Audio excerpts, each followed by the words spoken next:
Se te conoce mucho por trabajar para recuperar a los pibes de las adicciones, y entro un poquito en el tema que decía Cata.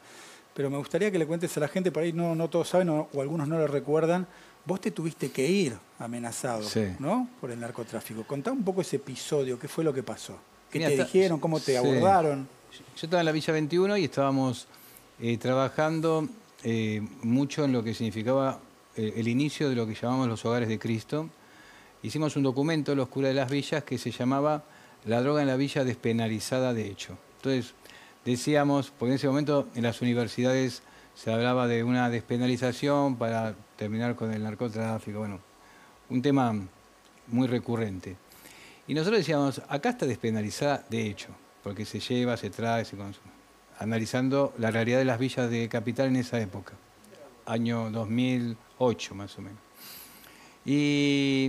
Y la realidad es que tomaron estas declaraciones, como yo era el coordinador del equipo de cura de las villas en esa época, como si hubiese sido una especie de denuncia. Cuando no era una denuncia, era una descripción de la realidad, pasaba. de lo que estaba pasando. Y de lo que pasa. Claro, y entonces, bueno, lo tomaron de esa manera y cuando en realidad más bien era una respuesta a la sociedad de lo que estaba pasando y de lo que los chicos estaban perdiendo, ¿no? Que era su misma vida, sus oportunidades, sus posibilidades de desarrollar las capacidades que Dios le había regalado. Y bueno, así fue que lo tomaron y bueno, un tipo me encaró y yo venía en bicicleta y me dijo que me rajara, que me iba a matar una vez que terminara, que salía de los medios el tema. Y bueno, ahí es cuando vos decís, bueno, los medios me ayudaron realmente a que no pasara nada, porque la palabra que utilizó fue esa. Bueno, estuve un año y medio más, pero después empezó a molestar a gente que me rodeaba y bueno, me fui Tomaste la decisión de irte. Me fui a Santiago del Estero, sí, a la diócesis de Añatuya, a un pueblo en el Chaco santiagueño que se llama Campo Gallo. Y la verdad que no fue un destino querido, porque Querías quedar en el barrio. yo quería quedarme en la Villa 21, pero me hizo conocer el interior profundo. ¿Viste? Porque una cosa era misionar un tiempo, otra cosa es ir y trabajar con los maestros rurales. Era una parroquia muy grande, en kilómetros, y una realidad totalmente diferente a la que estaba viviendo acá en Buenos Aires, ¿no?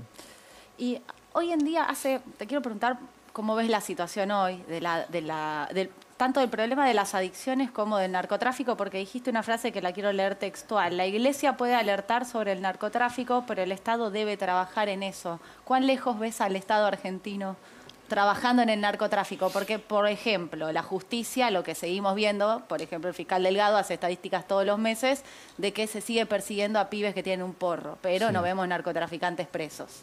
Claro. Nosotros siempre tendemos en nuestro trabajo y en nuestra propuesta a no criminalizar al adicto. Entonces pensamos que los responsables son otros.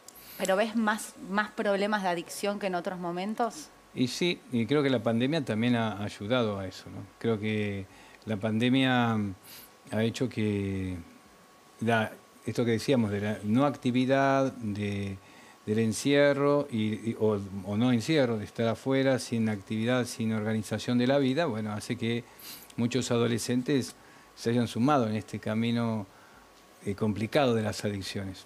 Creo que en ese sentido tiene que haber un trabajo más en común, porque uno puede decir, bueno, el Cerronar está haciendo su actividad, nosotros, las organizaciones como la Iglesia y otras organizaciones sociales también, pero me parece que tiene que ser tomado, y lo decíamos el otro día, como un tema que está en primer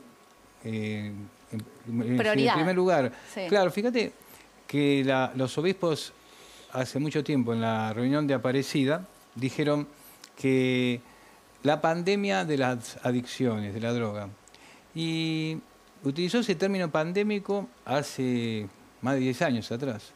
Ahora que vivimos una pandemia y nos damos cuenta de lo difícil que es, cómo atraviesa las edades, los lugares, que estamos todos complicados, nos damos cuenta que las adicciones pasa lo mismo. Y en esto no se toman medidas y no se trabaja en forma integral, porque acá tiene que trabajar todos los ministerios, tiene que trabajar la sociedad, las organizaciones, los sindicatos. Hay que tomar conciencia de que si no nos ponemos este tema como una prioridad, esto sigue avanzando. Me voy a lo personal, si me permitís. ¿Por qué decidiste ser cura? Mira, Porque vos venías, si no escuché mal, trabajás en una fábrica de zapatos. no, no. ¿No o algo por el estilo? No, no, no, no. ¿No? Yo entré al seminario, pero lo, siempre tuve una vocación de servicio, que creo que tiene que ver mucho la familia, ¿no? Lo que aprendí en yo siempre digo que el seminario más importante que me formó como cura fue mi familia, ¿no? Que siempre me ayudó a ver la necesidad del otro y a ocuparme del otro.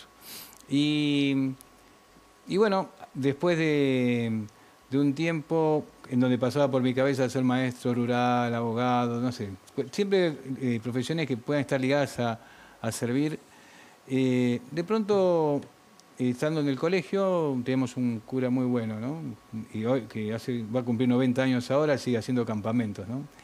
Y realmente me ayudó mucho ese buen ejemplo y también esa intuición de que ese era mi camino, ¿no?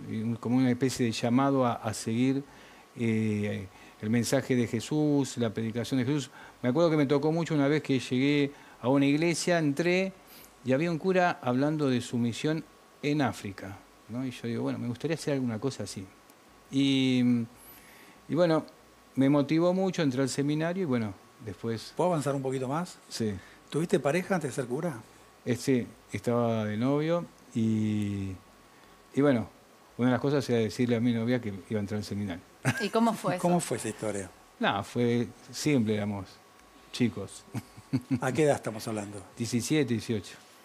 Y allá avanzando en el tiempo, ¿cuál crees que fue o sentís que fue quizás el momento más difícil de ser cura? Porque has atravesado muchas aventuras, por ponerlo entre Sí. comillas, ¿no?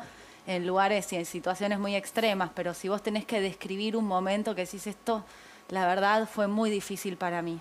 Para mí fue muy difícil, por ejemplo, la muerte de ahijados míos, ¿no? Que fueron asesinados, ¿no? Y me acuerdo de uno en particular que era Pedro David Pinto, que era de la Villa 21, y realmente me acuerdo como si fuera hoy, porque yo venía en bicicleta y él estaba en una esquina, en la fogata típica, y le digo, David, andate a dormir, que mañana... Sí, sí, padrino, ya me voy, un rato más, y bueno, después apareció muerto al otro día.